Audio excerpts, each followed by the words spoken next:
Lucas 16, versículo 19. Diz, ora, havia um homem rico e vestia-se de púrpura e de linha finíssima, e vivia todos os dias regalada esplendidamente. Havia também um certo mendigo, chamado Lázaro, que jazia cheio de chagas à porta daquele, e desejava alimentar-se com as migalhas que caíam da mesa do rico, e os próprios cães vinham lamber-lhe as chagas. E aconteceu que o mendigo morreu e foi levado pelos anjos para o seio de Abraão. E morreu também o rico e foi sepultado. E no Hades ergueu os olhos, estando em tormentos, e viu ao longe Abraão e Lázaro no seu seio. Clamando, disse, Abraão, meu pai, tem misericórdia de mim e manda a Lázaro que molhe na água a ponta do seu dedo e me refresque a língua, porque estou atormentado nesta chama. Disse, porém, Abraão, filho, lembra-te de que recebeste os teus bens em tua vida, e Lázaro somente males, e agora este é consolado e tu atormentado. E além disso, está posto um grande abismo entre nós e vós, de sorte que os que quisessem passar daqui para vós não poderiam, nem tampouco os de lá passar para cá.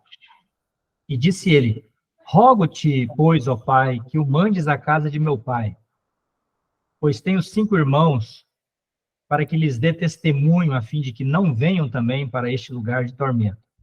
Disse-lhe Abraão, eles têm Moisés e os profetas, ouçam-nos. E disse ele, não Abraão, meu pai, mas se algum dos mortos fosse ter com eles, arrepender-se-iam. Porém, Abraão lhe disse, se não ouvem a Moisés e aos profetas, tampouco acreditarão ainda que algum dos mortos ressuscite. O Senhor Jesus, então, conta essa história, que não é parábola, né? Porque parábola não tem nome próprio para personagens, e aqui é dado o nome do mendigo, ele é Lázaro. E o nome do homem rico não é dado. A importância aqui é dada a Lázaro, o mendigo. Seu nome significa aquele que Deus ajuda. E um mendigo. Às vezes a gente fica pensando, né? Mas se Deus está ajudando esse mendigo, né? O significado do seu nome é aquele que Deus ajuda. Você imagina aquele que Deus não está ajudando, né? Mas a ênfase aqui não é a ajuda material, a ajuda secular, terrena. No final da história, nós descobrimos quem Deus ajuda. Deus deu um lar, Deus deu o céu para aquele que creu nele, recebeu ele pela fé. Ele pode ter sido um mendigo, pode ter sido um andarilho, leproso, ou ele poderia ter sido um rico, porque a Bíblia não faz acepção de pessoas. Deus salva todos, né? A Bíblia conta de pessoas ricas que eram tementes a Deus. Nós lembramos de Jó, que era o homem mais rico do Oriente, Abraão, nós lembramos de Esther, rainha, lembramos de Salomão, no início da sua vida, talvez Filemon. Portanto, o que importa no final das contas é se a pessoa, enquanto viveu nesse mundo, se ela confiou ou não no Evangelho, independentemente do quanto ela possuía aqui na Terra, né? Até porque nós não conseguimos levar nada, né? Conta-se a história de Alexandre o Grande, que no seu sepultamento, eles colocaram ele no caixão e o braço dele de fora do caixão com as mãos à mostra. Foi um pedido dele para ele mostrar para as pessoas que a pessoa pode ser a pessoa mais rica desse mundo. No final da vida, ele não leva nada para além desta vida. O Senhor Jesus falou no capítulo 15 de Lucas de dois jovens pródigos que gastaram os bens do seu pai. Um deles gastou os bens do seu pai, No capítulo 16, ele falou de um servo infiel que gastou os bens do seu patrão. E aqui nós temos um homem que gastou os seus próprios bens, desperdiçou os seus bens, quando poderia ter usado para ajudar aqueles que precisavam, né? Como o mendigo aqui. Então, a história conta, então, um homem rico, ele vestia-se de púrpura e de linho finíssimo. Essa era a veste dos reis, né? As pessoas que tinham mais dinheiro naquela época vestiam de púrpura. Era um tecido valiosíssimo. E o linho finíssimo, geralmente, eram as roupas mais íntimas, né? Então, até a roupa íntima dele era fina. E ele vivia todos os dias regalada e esplendidamente. Lucas, é interessante que o Evangelho de Lucas está contando, a partir do capítulo 9, o caminho de Jesus à cruz. A partir do capítulo 9, Lucas inicia contando como que o Senhor Jesus virou o seu rosto para Jerusalém e começou a caminhar para Jerusalém, passando por toda a Galileia, entrando na Judéia. Enquanto ele está caminhando, ele está contando as histórias, ele está fazendo os sinais, está pregando o evangelho, fazendo as curas. Então, essa história aqui é contada no caminho a Jerusalém. E ele está falando muito dessa questão financeira aqui no capítulo 15, no capítulo 16. Quando a gente olha aqui em Lucas 16, notem só, a partir do verso 9, ele está falando: eu vos digo, granjeai ou fazei amigos com as riquezas da injustiça, para que quando estas vos faltarem, vos recebam eles nos tabernáculos eternos. Qual é o objetivo? O senhor está dando um objetivo muito interessante para nós que somos crentes em Cristo, se temos alguma coisa. Não precisa ser muita coisa, não. Pode ser o nosso salário, pode ser um carro, uma casa, o que tivermos, o que Deus tem nos dado. Usarmos o que Deus nos deu para granjearmos almas para a glória. Ele está falando, granjeai amigos com as riquezas da injustiça. A riqueza da injustiça é o dinheiro aqui que nós ganhamos, é o salário aqui na terra. Para que quando este dinheiro vos faltar, estes amigos nos recebam aonde? Nos tabernáculos eternos. É o verso 9, final do verso 9. Você já pensou, Gediael? Nós usarmos o que temos, qualquer coisa que temos, para levarmos o evangelho às pessoas sem Cristo? Né? Eu acho interessante, meu pai foi uma pessoa muito batalhadora a vida toda. A vida para ele nunca foi fácil. Nós morávamos numa chácara lá em Goiânia, e a gente foi para lá, era tudo criança, 8 anos de idade, e eu lembro que ele era só mato a chácara, e ele plantou a chácara, encheu de bananeira, e encheu de mandioca.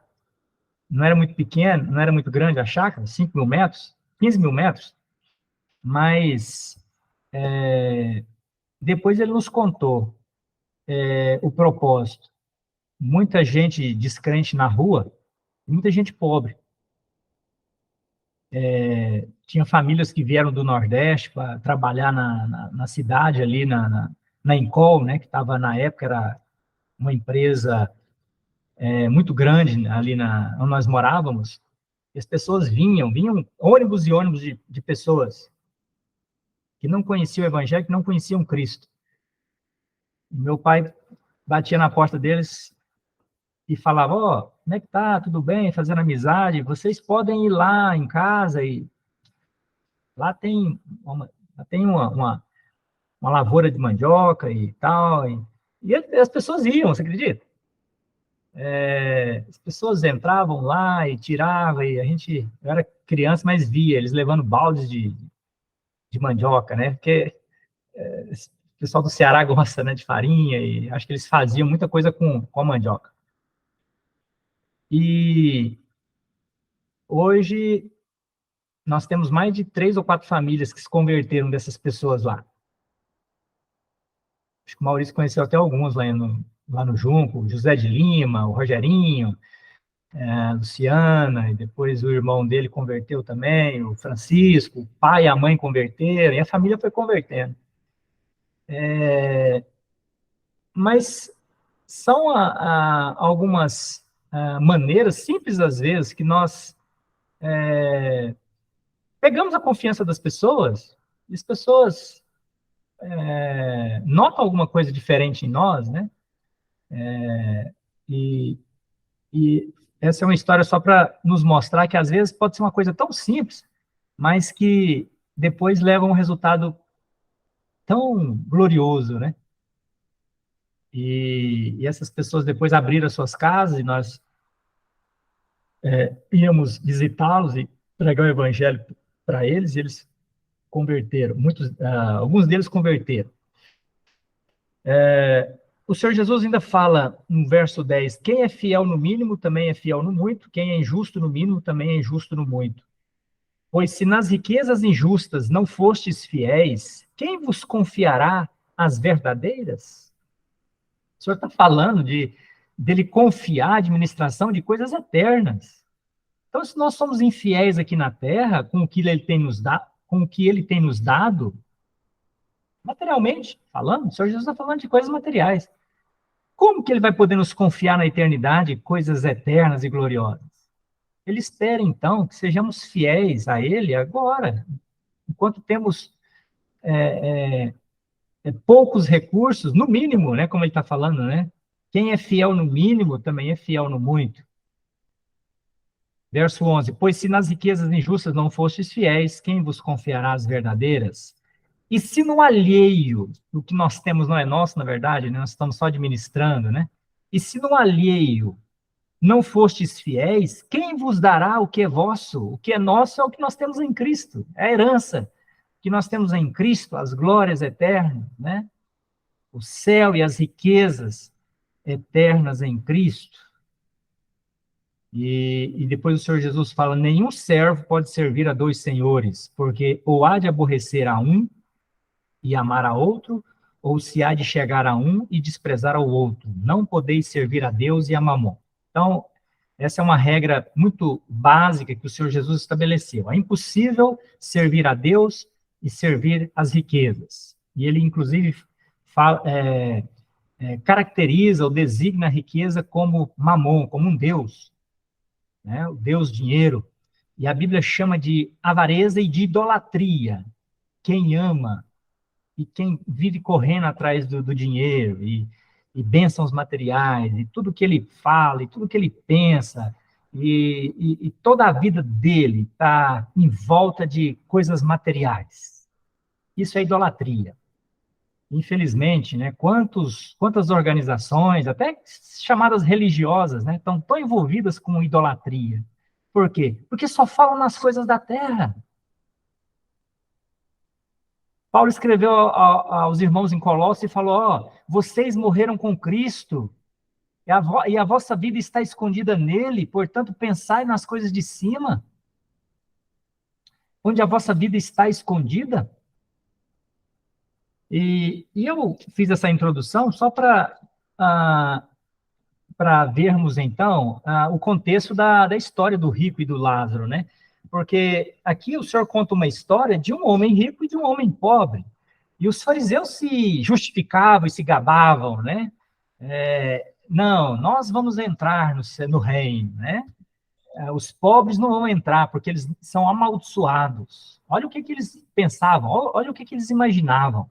Eles imaginavam que quem tinha posses terrena era objeto do amor, da graça, da bondade de Deus. E que os pobres não eram. Que aquele mendigo era um miserável, ele estava naquela condição porque ele era um pecador, porque ele era um rejeitado, porque ele não podia ser abençoado por Deus.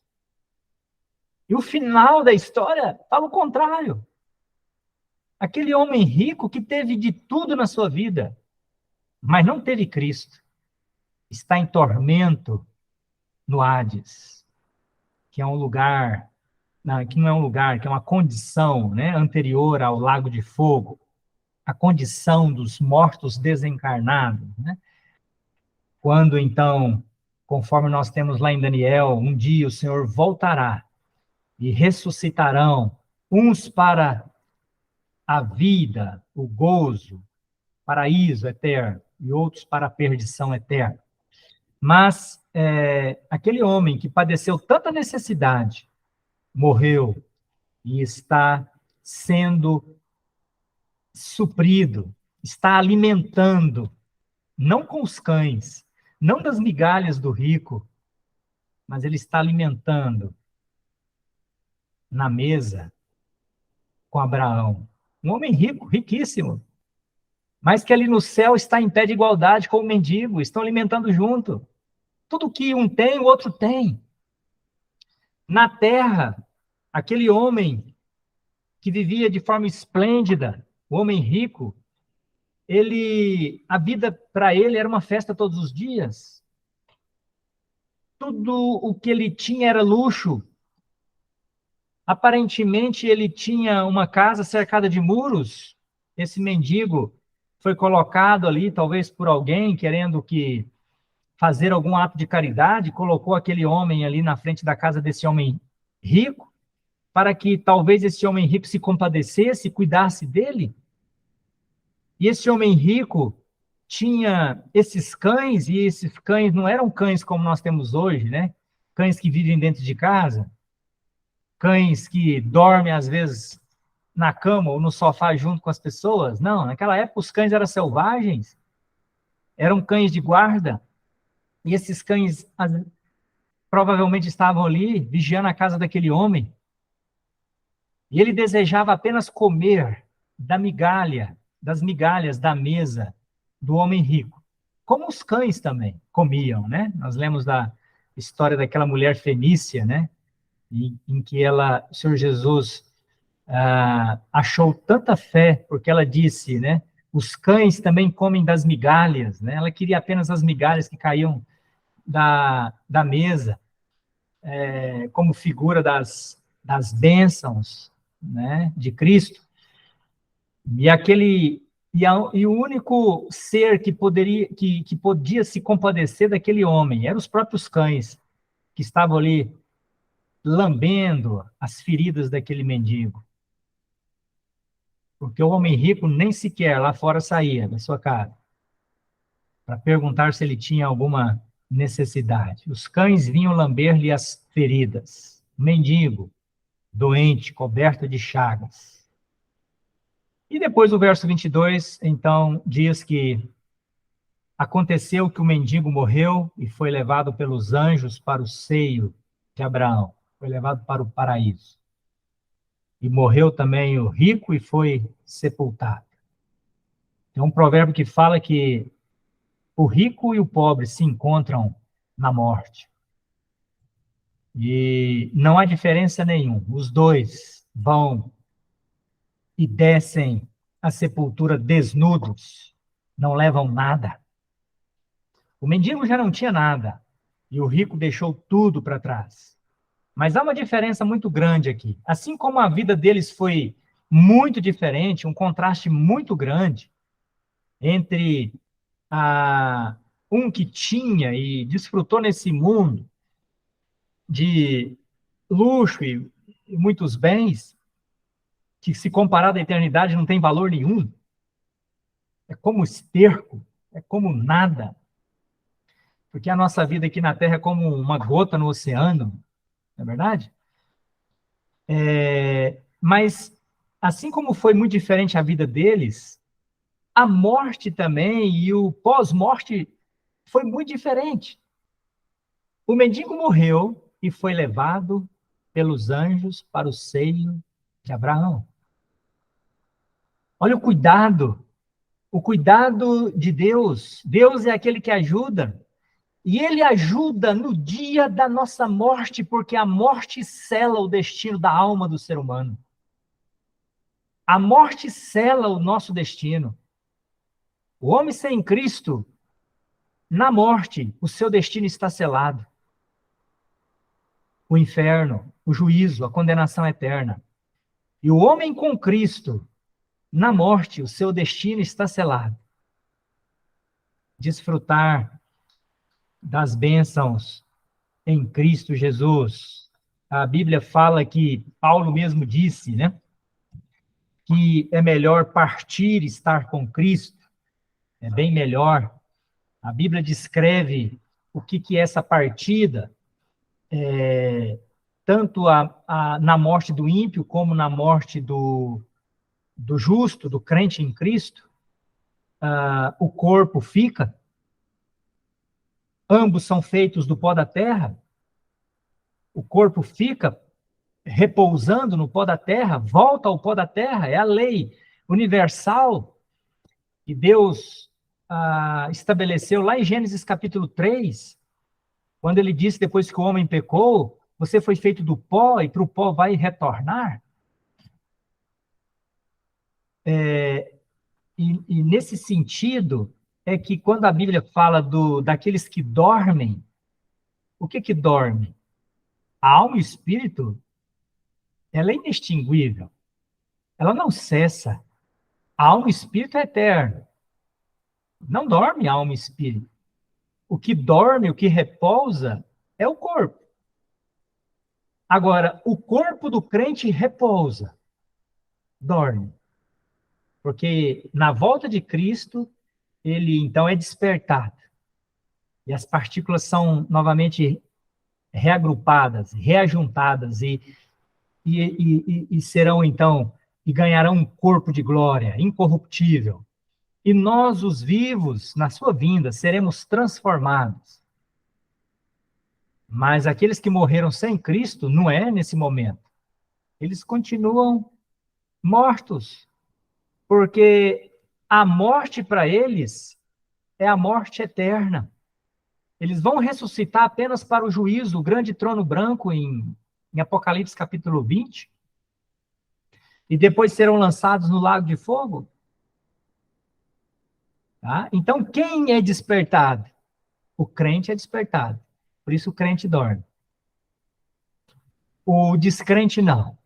O descrente, quando o corpo dele, quando ele morre, o corpo volta para o pó. O corpo vai voltar a existir quando o Senhor Jesus ressuscitá-los, né? Final do milênio. E eles vão ressuscitar não para descansar, para no corpo passarem ou viverem a eternidade em sofrimento eterno, né? Perdição eterna. Então, o crente, quando morre, o corpo dorme, adormece, volta para o pó, e a alma e o espírito vão para Cristo, né? Nós temos isso, nós podemos ler, por exemplo, lá em 2 Coríntios, capítulo 5, 2 Coríntios 5 e 8.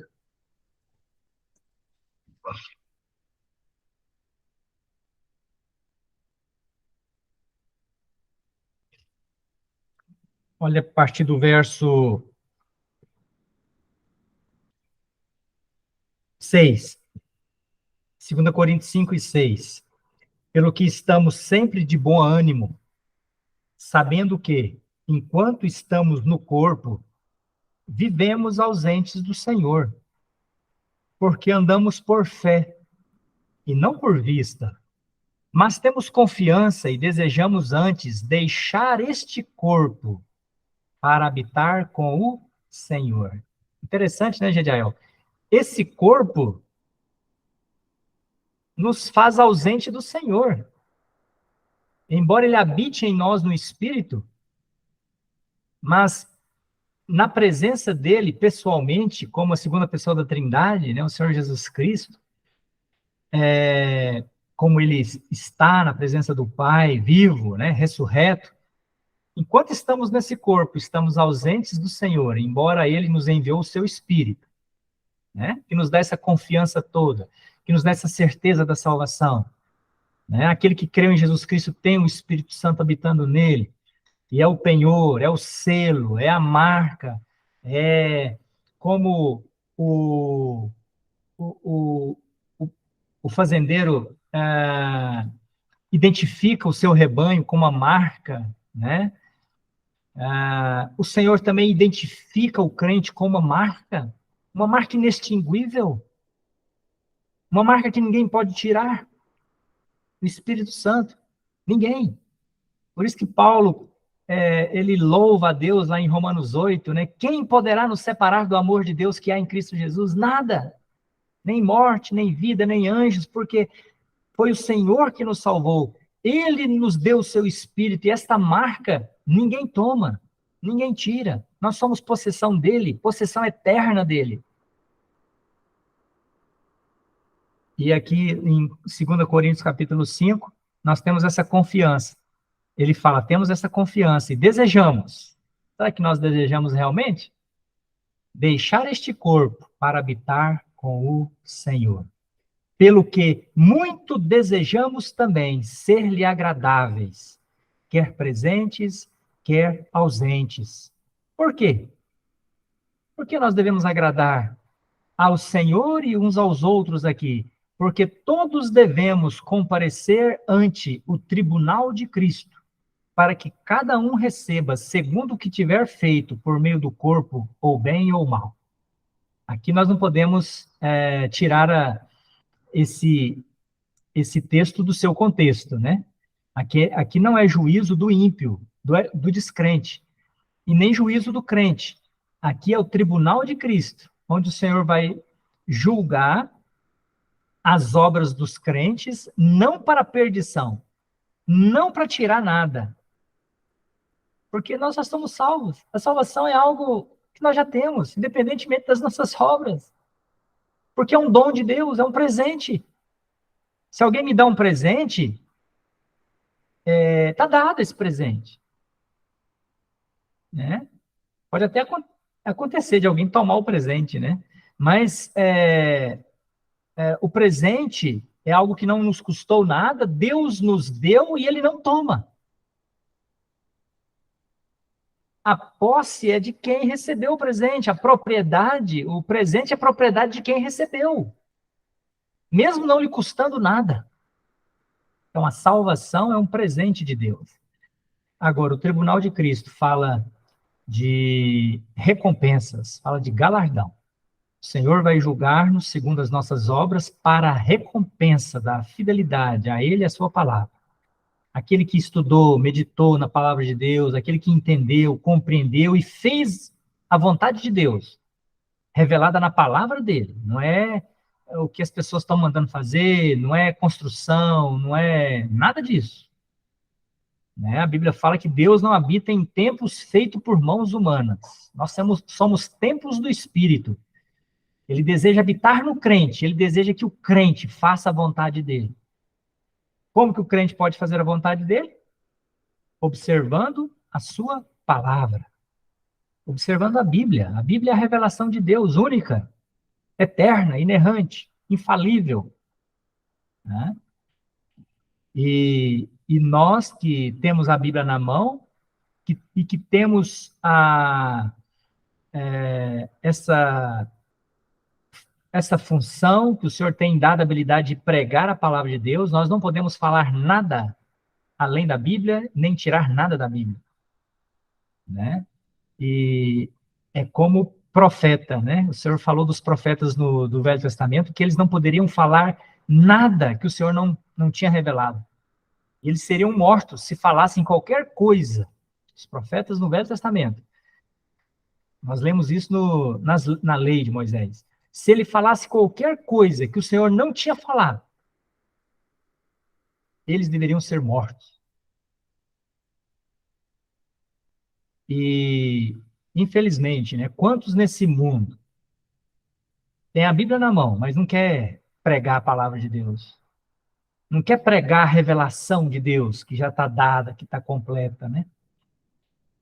Querem tirar da sua mente ideias erradas e vem com sonhos, visões e coisas estranhas da palavra de Deus, querendo acrescentar coisas à palavra de Deus, e muitas vezes ligada às coisas da terra. Mas nós temos visto lá em Lucas, o Senhor está reprovando quem pensa só nas coisas da terra. O Senhor está reprovando aquele que está usando o seu dinheiro, mas para benefício próprio. Não está pensando no próximo, né? Não está querendo granjear amigos para os tabernáculos eternos. Às vezes é um copo de água, às vezes é um prato de comida que você vai dar para uma pessoa que está precisando e está passando na rua. Você chama ela, ela senta na sua mesa e você oferece um prato de comida, um café, uma água. E ali o Senhor te dá a oportunidade de você falar do Evangelho, falar de Cristo, pregar o Evangelho.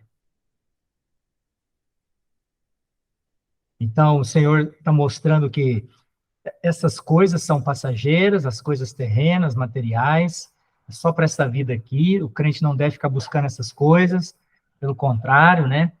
Paulo falou aos irmãos, se não me engano, em Colossos, né? Tendo o que comer, o que vestir e o que cobrir, estejam com isso satisfeitos, né? É a roupa, é a casa, é o alimento. Estejamos com isso satisfeitos, né? E vamos fazer o que o Senhor pede para fazermos, né? Que é pregar o evangelho, ir de por todo mundo, pregar o evangelho a toda criatura, é o mandamento, né? A grande comissão é essa. Não é ir de por todo mundo e juntar tesouros nos quatro cantos da terra, né? E fazer investimentos grandes e grandes obras e construções, não é isso. Ir de por todo mundo e pregar o evangelho a toda criatura. Então, aqui em 2 Coríntios, capítulo 5, voltando ao nosso assunto, né? Paulo está falando que ele desejava habitar com o Senhor, e para isso precisava deixar o corpo, né? Então, o crente, no momento da sua morte, o corpo fica, mas a sua alma e o espírito são recebidos na presença de Deus. Paulo também falou isso em Filipenses capítulo 2,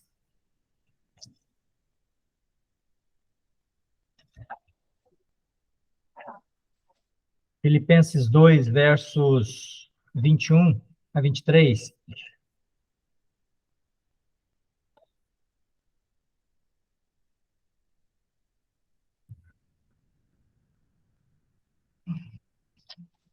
Na verdade, é capítulo 1, né? Filipenses 1, 21 a 23.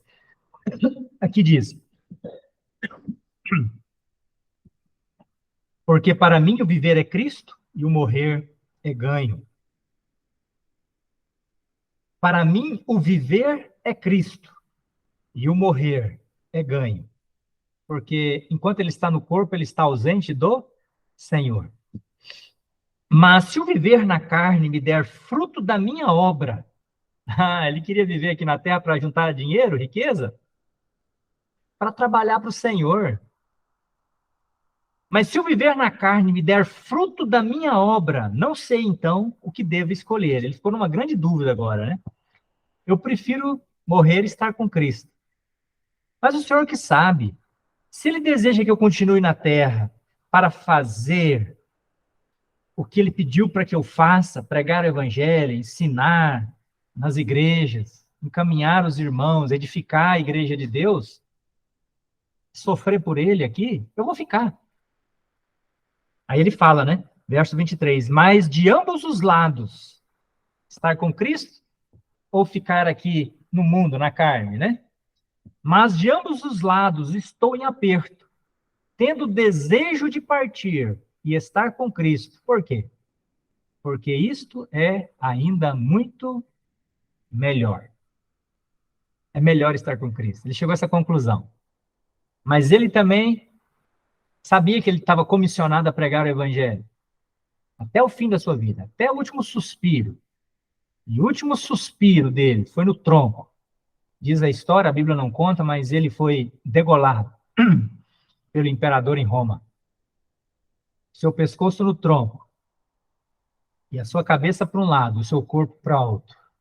Naquele momento, ele se desfez do seu corpo. O que o impedia de estar com o Senhor foi desfeito lá em Roma.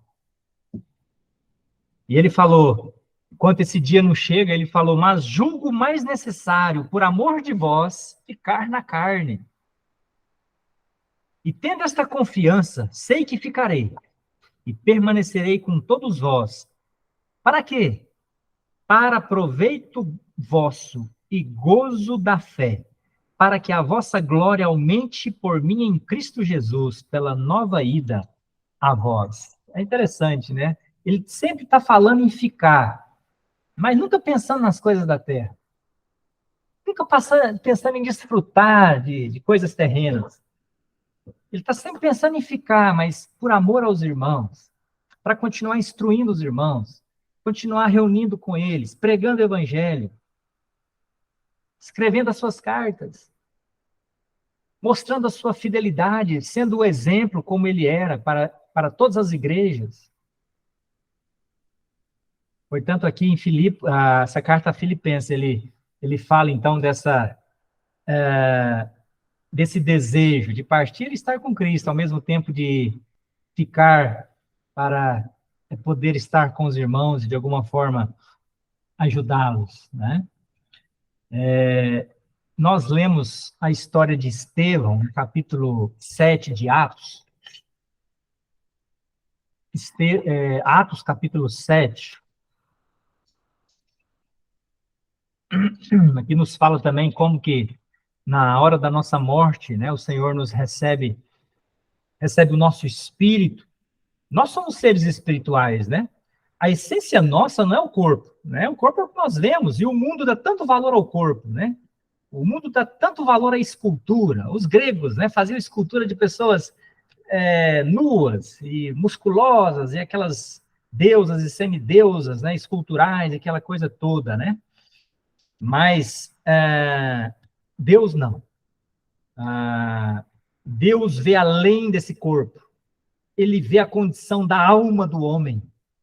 Ele vê se o homem já teve ou não os seus pecados perdoados, apagados pelo precioso sangue de Cristo, conforme nós temos lá em 1 João, capítulo 1, verso 7, né? E o sangue de Cristo nos purifica de todo o pecado, e essa é a marca. É o que Deus vê além desse corpo, além da aparência. Deus vê se nós já tivemos o perdão dos nossos pecados através do sangue de Jesus Cristo, porque é o sangue de Cristo que nos purifica de todo o pecado. Não é a água que purifica, não é o batismo, não é estar numa igreja ou numa denominação. O que nos salva e o que perdoa os nossos pecados é Cristo e a sua obra vicária, é Cristo e sua obra redentora na cruz. E aqui nós temos um homem, um jovem. Estevão era muito jovem, primeiro mártir conhecido no tempo da igreja. Ele foi apedrejado por estar pregando o evangelho. Não foi apedrejado por estar falando mal das pessoas, por estar pregando heresias, por estar fazendo praticando algum pecado. Não. Apedrejado em obediência à palavra de Deus, por pregar o evangelho. E aqui fala, né? Atos 7 e 59, apedrejaram a Estevão, que em vocação dizia, Senhor Jesus, recebe o meu espírito. E pondo-se de joelhos, clamou com grande voz, Senhor, não lhes imputes este pecado. E tendo dito isto, adormeceu. Interessante, né? Estevão, o Senhor Jesus na cruz, no final, na sua morte, ali ninguém tirou a vida dele, ele mesmo a deu, né? Ele mesmo entregou a sua vida, e ele falou diferente de Estevão, né? Porque Estevão era uma criatura como nós, né? Foi criado por Deus, foi criado por Cristo, a imagem de Cristo, mas o Senhor Jesus é Deus. Então, o Senhor Jesus entregou o seu espírito, ele entregou a sua vida, ele deu voluntariamente a sua vida por expiação pelo pecado. Ele falou, ninguém tira a minha vida. Eu mesmo a dou. E eu mesmo tenho o poder de retomá-la. Ele é o autor da vida, ele é o criador da vida, ele é o salvador da vida, ele é quem ressuscita dos mortos. Então esse está na cruz, morrendo pelos nossos pecados. Ninguém podia tirar a vida dele. Ninguém. Ele falou para os seus discípulos, falou, convém que o Filho do Homem seja levantado, e quando eu for levantado, atrairei todos a mim. Levantado aonde? Na cruz. Ele veio para morrer. Ele falou, convém que o Filho do Homem seja levantado. E depois, quando ele está perante Pilatos, e os seus discípulos com tanto receio e medo, e Pilatos falando, eu tenho o poder de te livrar, eu tenho o poder de te absolver, né? Ele falou, o senhor não tem nenhum poder, se não te fosse dada por meu Pai. Mas se eu quisesse ficar livre desta hora, eu tenho legiões de anjos à minha disposição. E bastaria eu dar um sinal. E eles me livrariam dessa hora. Você já pensou, Jediel? O Senhor tinha o poder de dar um sinal. E os anjos vinham e livravam ele daquela hora. Mas o que aconteceria conosco? Se os anjos livram o Senhor Jesus da cruz, estaríamos todos nós perdidos para sempre. Para sempre. Aquele ladrão na cruz, um dos ladrões, né? Falou, se o Senhor realmente é Deus, desce da cruz e nos tira desse lugar. Ele poderia ter feito isso, para mostrar que é Deus, né? Teria livrado aquele ladrão da cruz, teria salvado um da morte física, mas teria condenado a raça humana a uma perdição eterna. Mas o outro ladrão, sem igreja, sem batismo, sem obras, apenas confessou a sua fé em Jesus Cristo. Senhor, lembra-te de mim quando vieres no teu reino. Por que ele foi salvo? Ele reconheceu que o Senhor Jesus Cristo era o Messias, o filho de Davi, prometido. Né? As pessoas às vezes perguntam, como que as pessoas eram salvas no Velho Testamento? O Evangelho é um só. O Evangelho é um só, no Velho Testamento e no Novo Testamento. Jesus Cristo é o caminho, a verdade e a vida, tanto no Velho Testamento como no Novo Testamento.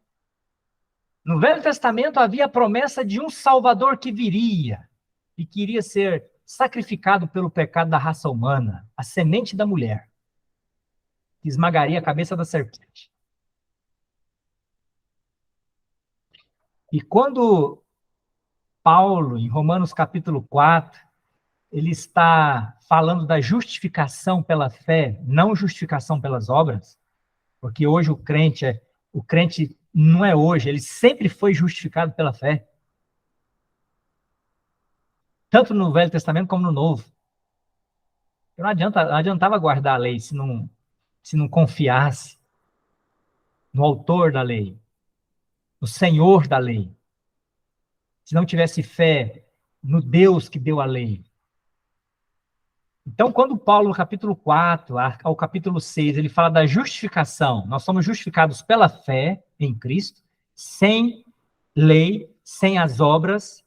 Ele cita exemplos de Jael. E ele não cita exemplo da conversão de Mateus, ele não cita exemplo da conversão de Lucas, ele não cita o exemplo da conversão de Marcos. Ele cita o exemplo da conversão de Abrão. Porque Abraão foi justificado pela fé. E Abraão diz, a palavra de Deus, que ele... E Davi também, né? Davi também, lá no mesmo capítulo, né? Ele cita o Salmo, né, de capítulo, não sei se é o capítulo 30, né? Bem-aventurado, né? O homem cujo pecado é perdoado, cuja transgressão, cuja iniquidade é perdoada, cuja transgressão é apagada, né? E Davi também viu os dias do Senhor Jesus, ele falou dele, né?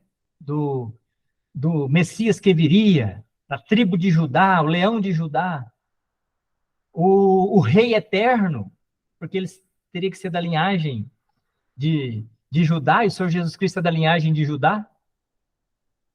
Só que para ser sumo sacerdote, Gediael, ele tinha que ser da linhagem de... Ele não podia ser da linhagem de... Ele não podia servir porque ele era da linhagem de Judá. Né? E a Bíblia identifica ele, então, com quem? Com Melquisedeque, um outro sumo sacerdote, que não tem nada a ver com Israel, que viveu nos dias de Abraão, mas que conhecia Deus, servia a Deus na sua nação, e que a Bíblia fala que ele não tinha genealogia, né? Ou a genealogia dele não foi dada, informada. Então, da linhagem de Melquisedeque, mas como rei eterno, da linhagem de Davi, para cumprir as promessas. Né? Ele cumpriu todas as profecias a respeito dele. Todas as profecias a respeito da vinda do Messias foi cumprido no Senhor Jesus Cristo. Né? Mas voltando a Estevão aqui, ele falou, Senhor Jesus, recebe o meu espírito. E pondo-se de joelhos, clamou com grande voz, Senhor, não lhes imputes este pecado. Que homem, hein? Um jovem, repetindo as palavras do Senhor Jesus Cristo na cruz, né? Sabe que ele estava ao pé da cruz lá, Maurício, escutando o Senhor Jesus também? Ele falou as mesmas palavras, né? O Senhor Jesus falou isso. Pai, perdoa-lhes, porque não sabem o que estão fazendo. E Estevão falou, Senhor, não lhes imputes este pecado. Será que o Senhor ouviu ele, ô Gediael? Será que o Senhor ouviu a última oração de Estevão? Com certeza. Na vida de quem isso aconteceu? Olha o verso 1 do capítulo 8 aí, ó. Aqui fala, e também Saulo consentiu na morte dele. Estava lá. Ouviu na vida de Saulo, né? E o Senhor teve misericórdia desse homem, hein? O Senhor ouviu a última oração de Estevão. E no caminho de Damasco, o Senhor derrubou esse jovem, Saulo. E ele, então, teve os seus olhos abertos e ele enxergou Cristo como seu Salvador. E ao ver Cristo, a conversão dele foi dessa forma. Ele já disse, ele não precisou fazer uma confissão formal, né? Senhor, perdoa os meus pecados, me salva. Ele só falou assim, quem és? Eu sou Jesus a quem tu persegues. E a próxima palavra dele é assim, ó, Senhor, o que queres que eu faça? Depois de salvo, a primeira grande pergunta que o crente deve fazer é justamente essa. Senhor, e agora? O que queres que eu faça? Será que todos nós desejamos saber? Não é o que a igreja quer que você faça. Não é o que a sua família quer que você faça. Você tem que perguntar para o Senhor. E só tem um meio de você ter essa resposta. Estudando a palavra de Deus. Meditando. Estudando noite e dia. Conforme o Senhor orientou Josué quando ele estava prestes a entrar na terra prometida. Lá no capítulo 1 de Josué, o Senhor falou, Josué, a terra é grande. Vocês têm muita coisa para fazer na terra. Mas se vocês querem ter vitória, ao entrar na terra, vocês não vão poder apartar dos olhos de vocês o que está escrito na lei. E ele falou no versículo 6, esforça-te, tem bom ânimo, porque tu farás este povo herdar a terra que jurei a seus pais lhe daria. Então, somente esforça-te, tem bom ânimo. E depois ele fala, verso 8, e não se aparte da tua boca o livro desta lei. Antes, medita nele dia e noite, para que tenhas cuidado de fazer conforme tudo quanto nele está escrito. Não é só uma parte. Que a palavra de Deus não contém. A Bíblia não contém a palavra de Deus. A Bíblia é a palavra de Deus. Por isso que ele falou, você tem que estudar noite e dia esse livro, para que tenhas cuidado de fazer conforme tudo quanto está escrito neste livro. E a revelação de Deus, Jediael, é progressiva. Então, Josué tinha os 5 primeiros livros da Bíblia. E com o passar dos anos, depois que ele entrou na terra, aí vieram os juízes. O Senhor inspirou homem para escrever juízes. Depois vieram os reis. O Senhor inspirou escrivães, inspirou Samuel para escrever os livros dos reis, de crônicas, Samuel. Davi inspirou para escrever os salmos. E os profetas foram inspirados para escrever os livros dos profetas, os grandes, os menores. Então, Deus, na medida em que ele vai se revelando às pessoas, como ele se revelou a Josué, ele vai dando uma incumbência ao ser humano, na medida em que ele vai revelando. Vocês estudem o que eu já revelei. Para Josué ele falou, você estuda a lei. Depois para os profetas e para as pessoas do tempo do Senhor Jesus, né, os evangelhos falam das escrituras. O Velho Testamento estava completo no tempo de Jesus Cristo. Eles tinham que estudar toda a escritura. E depois o Senhor inspirou os seus discípulos e apóstolos para escrever os evangelhos e as cartas. E por fim, João escreveu o último livro da Bíblia. E ele falou, João, agora você sela esse livro. A revelação está completa. E fala para as pessoas lerem. E estudarem tudo o que está escrito nesse livro. E eles não podem tirar nada. E nem acrescentar nada. Voltando ali para Estevão, né? Ele, na sua morte, ele entregou o seu espírito. E no capítulo 8, verso 2, e uns varões piedosos foram enterrar Estevão. Então, o corpo dele foi enterrado e fizeram ali um grande pranto. Então, o corpo dele ainda permanece adormecido. E ele aguarda também a volta do Senhor Jesus Cristo, assim como nós, né? E Tessalonicenses nos informa como será essa volta, né? O Senhor vem nas nuvens e essa vinda dele se dará para a sua igreja. Quem que é a igreja dele? A igreja é formada pelos salvos. Ele não vem para uma denominação, ele não vem para uma seita, ele não vem para um grupo de pessoas determinado pelo homem. Ele vem tirar do mundo aqueles que já tiveram o perdão dos seus pecados. E por já terem o perdão dos seus pecados, tem o Espírito Santo habitando neles. E por ter o Espírito Santo habitando nele, esse Espírito nos uniu uns aos outros como seu corpo. A igreja de Deus, então, é formada por pessoas que formam o seu corpo. Ele fala nisso, Paulo fala nisso nas cartas. Cristo é a cabeça da igreja. E nós, os salvos, somos o seu corpo. Olha como que é maravilhoso, Jediael. Olha como que aconteceu a multiplicação de Cristo na terra. Quando Cristo estava andando na terra, o evangelho era pregado por ele. Onde ele ia, ele pregava o evangelho. Mas quando ele forma a igreja dele e dá o Espírito Santo para aqueles que creem em Cristo, os cristãos, formados por pequenos cristos, são os representantes, os embaixadores, são como miniaturas de Cristo espalhados na face da terra. Não há limites mais. O evangelho está sendo pregado agora em vários lugares, em milhares de lugares nesse planeta Terra, nesse momento. E as pessoas estão sendo salvas. O homem divide a igreja em denominações e seitas, né? Mas Deus vê Ele não vê Assembleia, ele não vê a Católica, ele não vê Batista, ele não vê congregação. O que Deus vê lá de cima?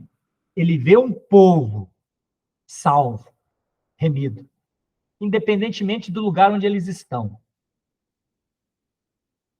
Será que todos aqui já fazem parte da Igreja de Cristo? Né? Essa é a igreja dele que nós chamamos também de universal, né? Não tem nada a ver com a Igreja Universal, né? Longe disso. Denominado universal, né? Mas existe a igreja local, a igreja visível, onde grupos de irmãos estão reunidos ao nome do Senhor Jesus Cristo, para o nome dele. Isso está em cada localidade, em cada cidade, onde as pessoas entendem o que é reunir no nome de Cristo. Existe uma igreja local, como existe aqui em Uberlândia, né? Irmãos reunidos somente no nome do Senhor Jesus, na autoridade do nome dele e da palavra dele, sem qualquer organização eclesiástica, sem qualquer organização humana, sem ter um líder lá na cidade tal, né, que manda e que faz e que dá o direcionamento, dá as doutrinas, né? Nada disso. A doutrina já está dada, está aqui, ó. Nós precisamos apenas ter irmãos dispostos a aqui, ó, abrir a palavra de Deus, estudar a palavra de Deus. E o Senhor Jesus fala, onde tiver 2 ou 3 pessoas reunidas em meu nome, para isso aqui, ó, ali estou eu no meio deles. Então, a igreja local é a igreja visível. Ela é a miniatura da igreja universal. A igreja universal é formada por quem? Por todos os salvos na face da terra. Lá na China, lá no Japão, lá nos Estados Unidos, na Rússia. Em todos os lugares tem pessoas crentes em Cristo, que já creram no Evangelho. Já creram em Cristo. Em todas as tribos, línguas e nações. E salvos que estão sendo salvos desde o Pentecostes, Atos capítulo 2. E muitas dessas denominações e seitas, né, criadas até recentemente, né, e que se intitulam como a única igreja, né. O Senhor está salvando pessoas desde o princípio desse mundo, desde Adão e Eva. Deus salvou Adão e Eva pela fé no seu Filho, Jesus Cristo. Porque eles aceitaram o sacrifício de Deus no jardim. Quando Deus cobriu eles com aquela cobertura de pele de animais. Eles aceitaram. E Adão transmitiu isso ao seu filho, aos seus filhos. Caim rejeitou o sacrifício. Abel quis o sacrifício. Porque sem sacrifício e sem derramamento de sangue, desde Adão, Deus estabeleceu esse princípio. Sem derramamento de sangue, não há remissão de pecados. Por isso Abel foi aceito. Porque ali era figura do sangue que Cristo haveria de derramar por nós na cruz. Era figura do que Cristo iria fazer 3, 4 mil anos depois. E para nós é uma obra consumada, que foi realizada quase 2.000 anos atrás. Então, o Senhor salvou no Velho Testamento para aqueles que criam em Cristo pela fé, para aquele que viria, o Messias que viria ao mundo. E hoje, ele salva pela fé em Cristo, crendo naquele que já veio, que cumpriu a palavra, que foi na cruz e morreu pelo pecador. Então, os santos do Velho Testamento e os santos do Novo Testamento se encontram aonde, então, Gideão? Todos eles se encontram ao pé da cruz. Os santos do Velho Testamento e os santos do Novo Testamento se encontram ao pé da cruz. Porque a cruz é o lugar onde os nossos pecados foram expiados. E onde aquele que crê em Jesus Cristo tem, então, o perdão dos seus pecados e a vida eterna. Eu acabei não entrando muito no assunto, né, que nós iríamos tratar do inferno, mas eu creio que por conta do horário também, do tempo, a gente pode continuar depois, aí a gente, se os irmãos não importarem, entra mais em detalhes, nos detalhes dessa história de Lucas 16, que é muito interessante. Tem muitos conceitos importantes sobre o céu e o inferno. São realidades eternas. O homem quer apagar as chamas do inferno, o homem quer dizer que o inferno é aqui na Terra, que não existe inferno, que no final Deus vai salvar todo mundo. É uma mentira. O Senhor Jesus contou, ele falou com a própria boca dele que o céu é uma realidade e que o inferno também é uma realidade eterna, onde o bicho não morre, o fogo não se apaga. Tormento eterno, não existe uma condição de extinção, de punição. Não existe que Deus vai punir por um tempo o pecado e depois tudo vai acabar. Não. Deus fala de castigo eterno, punição eterna. Conforme Maurício marcou aí, onde o seu bicho não morre, o fogo nunca se apaga. O verso 43, né? Se a tua mão te escandalizar, corta. Aqui ele está falando, aqui é uma figura de linguagem forte, né? Não está mandando ninguém se automutilar, não, né? Mas ele está fazendo a comparação. Se a tua mão te escandalizar, corta. Melhor é para ti entrares na vida aleijado do que tendo duas mãos, ires para o inferno, para o fogo que nunca se apaga. O Senhor Jesus está falando isso. E em toda a Bíblia, o Senhor Jesus é a pessoa que mais fala do inferno. Ele fala repetidamente sobre o inferno. Nós cremos na palavra dele. E nós precisamos pregar o evangelho, porque quando pessoas partem desse mundo sem Cristo, elas já passem para o sofrimento eterno. Não vão para o inferno direto, não. O inferno é um lugar onde o Senhor, enfim, lançará os mortos, aqueles que passaram pela segunda morte, né? Por terem rejeitado Cristo. Inclusive, o inferno foi lançado no lago de fogo, né? Então, o final de tudo é o lago de fogo, né? Onde é lançado Satanás, os seus anjos, a morte e o inferno são lançados lá, conforme Apocalipse capítulo 20. Mas nesse espaço, nesse intervalo de tempo, entre a morte do ser humano e a ressurreição para o grande trono branco, em relação aos incrédulos, a Bíblia fala de uma condição, não de um lugar. O Hades é o lugar que o rico estava. Ele estava em sofrimento, mas ele estava ausente do corpo. A Bíblia fala que ele foi enterrado. Fizeram um sepultamento para ele. Mas ele, o seu espírito, foi para esse lugar de tormento. Né? E para mostrar que a essência do ser humano é espírito, hoje, Jediael, é interessante, porque mesmo ausente do corpo, ele está sofrendo no inferno. Então não precisa do corpo para sofrer no inferno. Né? Porque a essência do ser humano, como seres criados à imagem de Deus, é espírito. Nós somos seres espirituais, que por enquanto estamos nesse corpo, mas que em breve seremos revestidos com um corpo de glória, como o de Cristo, para habitar os céus, para habitar com Cristo lá nos céus. Tá ok? Depois nós podemos entrar em mais detalhes, então, sobre a história do rico e do Lázaro. Eu creio que, por conta do tempo, é suficiente que nós temos pensado hoje, tá bom? Se tiver quiser acrescentar, viu, Maurício? Já é algum versículo que estão lembrando, ou quiser fazer alguma pergunta,